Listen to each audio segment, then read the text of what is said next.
고혈압이라는 게 진단을 하기가 굉장히 어려운 질환이어서 저희도 처음 시작할 때 참 어려움이 있습니다. 그래서 진단하는 거 어떻게 하고 하는 거에 대해서 잠깐 설명을 드리고 끝내도록 하겠습니다. 사실 이제 폐동맥 고혈압이라고 하면은 큰 분류로 나누면 이제 폐고혈압 안에 있습니다. 폐동맥 고혈압이라는 것은, 그러니까 폐고혈압이라는 것은 폐혈관에 문제가 있을 때 폐고혈압이라고 하고요. 그 폐고혈압 안에 폐동맥 고혈압이 있고, 그 폐동맥 고혈압은 결국 폐동맥에 문제가 있는 거가 되겠습니다. 보통 이거는 이제 고혈압과는 많이 틀리죠. 고혈압은 이제 쉽게 말해서 이쪽이 좌심방, 좌심실, 아까도 설명을 드렸었는데요. 좌심방과 좌심실에서 체순환을 하게 되고 이쪽에 문제가 있으면 고혈압이 생기죠. 근데 이제 폐고혈압, 그 중에서 폐동맥 고혈압이라는 건 바로 이쪽에서 문제가 생기는 거고, 이쪽 부분에, 그러니까 모세혈관을 가기 전 폐동맥인데 이 폐동맥에 문제가 생기기 때문에 폐동맥 고혈압이 생기게 됩니다. 그래서 우심방과 우심실 이쪽 부분에 문제가 생기는 그런 질환이라고 할 수가 있겠습니다. 보통은 그런 혈관이 처음에는 이렇게 넓고 안에 내강이 굉장히 넓다가도 내막이 증식하고 점막이 두꺼워지고 이런 병변이 생기면은 이 폐동맥이 좁아지기 때문에 병이 더 악화된다고, 폐동맥 고혈압이 생긴다고 생각하시면 되겠습니다. 보통은 이 폐고혈압, 아까 큰 카테고리로 폐고혈압이 있다고 말씀을 드렸고, 이 폐고혈압이 크게 5가지 이렇게 나뉩니다. 크게 5가지로 나뉘는데, 그 중에 이제 저희 환자분들이 가지고 있는 걸 폐동맥 고혈압이라고 합니다. 그 여러 가지 원인이 되는 그 종류들이 굉장히 많은데, 결국은 이러한 것들이 우심방에서 피가 가서 우심실로 가고 또 이렇게 폐동맥으로 가는데, 이 폐동맥 가는 여기가 문제가 되는 거예요. 여기가 문제가 돼서 폐동맥에 문제가 되기 때문에 폐동맥 고혈압이 생긴다고 생각을 하시면 되겠습니다. 그래서 가장 흔한 것들, 그 중에서 물론 이 병 자체가 굉장히 드물기는 하지만 지금 이렇게 흔한 것들을 얘기를 하자면 특발성 폐동맥 고혈압이 있겠고요. 그다음 유전성 폐동맥 고혈압이 있겠고, 결합조직 질환, 뭐 예를 들어 이제 좀 이따 나오겠지만 전신 홍박성 난창이라든지 이런 질환들 때문에 생기는 경우가 있겠고요. 선천성 심장병을 뒤늦게 발견해서 그것 때문에 폐동맥 고혈압이 생기는 경우가 있겠습니다. 특히 이제 결합조직 질환에 대해서 보면은 여기도 계신지 모르겠어요. 전신경화증이라고 해서 전신경화증 환자분에서 보통 한 6명 중에 1명 정도가 폐동맥 고혈압이 발생합니다. 사실 이 폐동맥 고혈압이라는 게 발생 비율이 100만 명당에 100만 명에서 한 50명 정도, 굉장히 적습니다. 굉장히 적은데, 이 전신경화증 같은 경우는 6명 중에 1명이 발생하니까 상당히 진단을 할 수 있는 확률이 높은 거죠. 그래서 이제 이런 환자들은 꼭 선별 검사를 하는 것이 좋겠습니다. 또한 전신 홍반성 루푸스 이런 경우는 이제 보통 5에서 10% 정도, 그러니까 10명에 1명 정도 발생되는 거니까 이것도 상당히 유병률이 모든 환자를 대상으로 하는 것보다는 유병률이 높다고 할 수 있기 때문에 이런 환자들에서는 꼭 선별 검사를 해서 진단을 해보는 것이 좋겠다고 할 수 있겠습니다. 보통 걸리는 시간이 좀 많이 걸립니다. 왜냐면 증상을 잘 모르고 지나가는 경우가 많기 때문에 그렇고, 문제는 이런 병을 가지고 있는 분들이 폐동맥 고혈압까지 가지고 있으면 예후가 굉장히 좋지 않습니다. 그래서 이는 사망률이 50%가 넘을 정도로, 사실 이렇게 따지면 거의 위암이나 대장암, 뭐 폐암 같은 것보다 더 위험률이 높다고 말할 수 있을 정도로 말씀을 드릴 수가 있겠죠. 그래서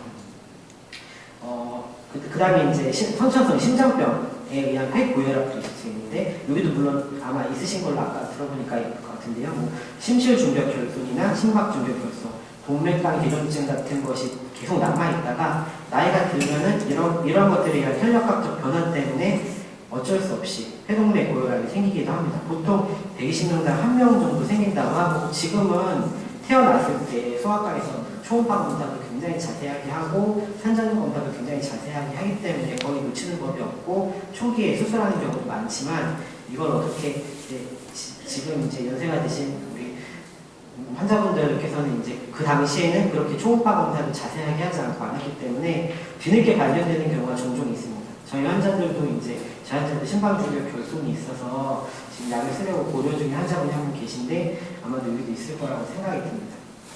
그래서 보통은 이런 유병률이 100만 명 중에 한 100명, 50명 정도밖에 안 됩니다. 그러니까 사실 찾아내기가 굉장히 힘들겠죠. 찾아내기가 굉장히 힘들고 다른 것들을 다 합쳐도 50명밖에 안 되니까. 그러니까 그런 어떤 연관된 질환을 가지고 저희들이 찾아보는 것이 좋겠습니다. 그래서 근데 문제는 그럼 어떻게 찾아내느냐?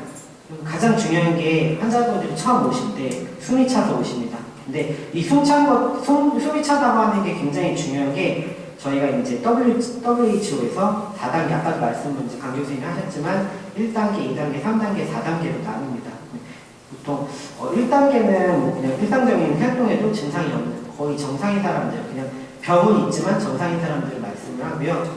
2단계는 일상생활을 할 때 약간의 제약이 있는 경우, 그리고 3단계는 신체 활동을 하면은 굉장히 숨이 많이 차는 경우를 말합니다. 그리고 4단계는 앉아있어요. 쉬고 있어요. 숨이 차는 경우를 말합니다. 아마도 처음 여기 오실 때 3단계에서 4단계에 오신 분들이 굉장히 많을 거라고 생각이 들어요. 근데 그럼 이렇게 3단계, 4단계 왔을 때 왜 치료를 해야 되느냐?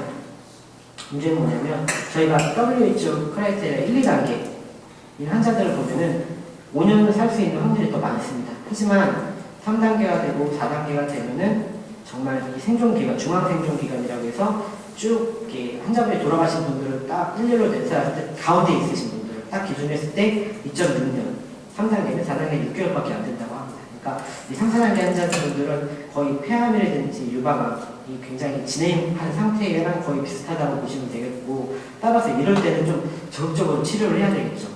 그걸 이제 표로 보면 이렇게 3, 4단계 환자들과 1, 2단계 환자들을 비교를 해보면 생존율을 봤을 때 여기가 다 살았다고 하면은 시간이 지날수록 1년이 지나고 2년이 지나고 3년이 지나고 4년이 지날수록 이 3, 4단계 환자들은 예후가 굉장히 많습니다. 막 이렇게 돌아가시는 거예요. 약을 안 썼을 때, 그러니까 별로 치료를 하지 않았을 때는 이렇게 굉장히 예후가 안 좋아집니다. 따라서 이런 3, 4단계 환자분들에서 폐동맥 고혈압이 있는지 없는지를 찾아내는 것이 사실 저희 의사 입장에서는 굉장히 중요하다고 할 수가 있겠죠.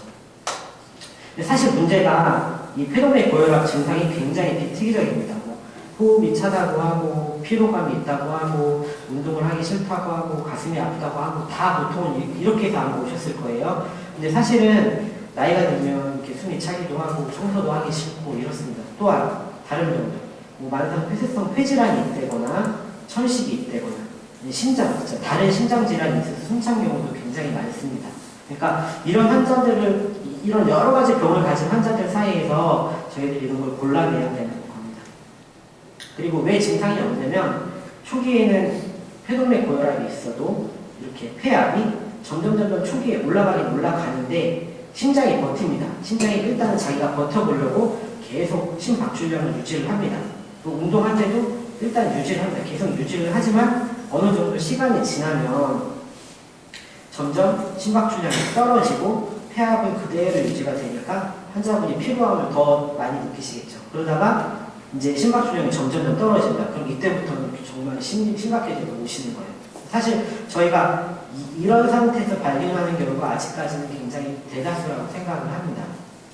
아주 우연히 발견을 하지 않는 사례는요. 그래서 이런 문제 때문에 평균 진료 진단 시간이 2.5년 정도 걸리고 그렇기 때문에 더 예후가 안 좋다고 저희들은 생각을 합니다. 그래서 저희들이 이런 것들을 진단하기 위해서 노력을 많이 하는데 지금 가이드라인에 나와 있는 기준을 따르면 뭐 이것까지 마실 필요 없겠지만 굳이 말씀을 드리자면 폐동맥압과 폐모세혈관 세기압을 기준으로 저희들이 진단을 합니다. 아마 여기 계신 분들 검사를 굉장히 많이 하셨을 거예요. 근데 가장 중요한 건 이거 두 가지입니다. 그래서 25mmmercury 이상이고 이게 15mmmercury 미만인 경우를 이제 폐동맥 고혈압이라고 정의를 합니다. 이 진단이 굉장히 복잡합니다. 사실 뭐 환자분이 오시면 병력도 물어봐야 되고 숨이 찬지도 물어봐야 되고 심전도도 찍어야 되고 엑스레이도 봐야 되고 심장 초음파도 봐야 되고 폐기능 검사를 봐야 되고 뭐 CT도 찍어야 됩니다. 이런 것들을 찍는 이유는 폐동맥 고혈압이 아닌 다른 질환이 있는지를 다 찾아내기 위한 거예요. 그런 것들을 다 찾아내야 일단 그런 것들을 다 제외해버리고 폐동맥 고혈압을 쏙 찾아낼 수가 있는 거죠. 그렇게 해서 여러 가지 검사를 하고 최종적으로 무심조사까지 하면은 다른 여러 가지 병들 기저 폐고혈압, COPD가 천식이라든지 심장 좌심 기능 부족이라든지 어떤 회색적 질환이라든지 이런 여러 가지 폐 동맥 고혈압과 다른 질환들을 빼버리면은 드디어 진단을 하게 됩니다.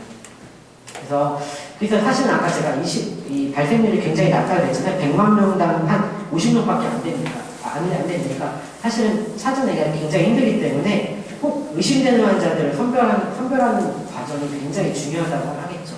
가령 이제 환자분의 이제 친인척들 중에서 폐동맥 고혈압 나올 확률이 다른 분들보다 굉장히 높습니다. 그러니까 가령 가까운 친인척 중에서 숨이 많이 차신 분들이 있다면 한 번쯤은 검사를 권고하시는 것이 굉장히 환자분의 그분한테 굉장히 도움이 될 수가 있습니다. 또한 결합 조직 질환을 갖고 계시는 분들, 아까도 있으셨겠지만 그런 분들에서 도움이 될 테고 폐색전증이 있거나 선천성 심장병의 가족력이 있으시다, 본인이 갖고 계시다면 그런 분들의 주변 사람들이 만약에 숨이 차다 그러면 한 번쯤은 권고를 해보시는 것도 굉장히 중요하다고 할 수 있겠습니다. 그래서 저희가 이런 거를 검사하는데 여러 가지 검사가 있지만 가장 중요한 것도 두 가지를 뽑으라면 당연히 흉부 심장 초음파 검사를 저희가 뽑을 수가 있겠고요. 가령 이거는 최근에 저희 환자분이었는데 이 폐동맥 고혈압 있는 사람과 정상의 심장 초음파입니다. 정상분은 이렇게 여기가 이제 좌심실이고 여기가 우심실이 되는데 우심실이 이렇게 조그맣니다. 이렇게 조그매야 되는데 폐동맥 고혈압 있으신 분들은 이렇게 우심실이 이렇게 커집니다.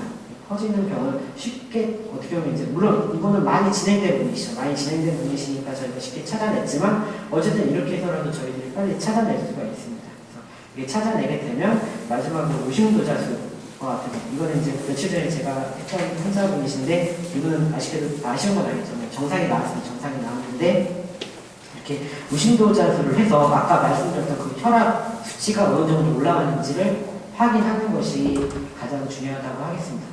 결론적으로 말씀을 드리자면 이제 환자분께서 인지하고 계셔야 될 거는 환자분 스스로도 다른 주변 사람들한테 도움이 될 수도 있고요.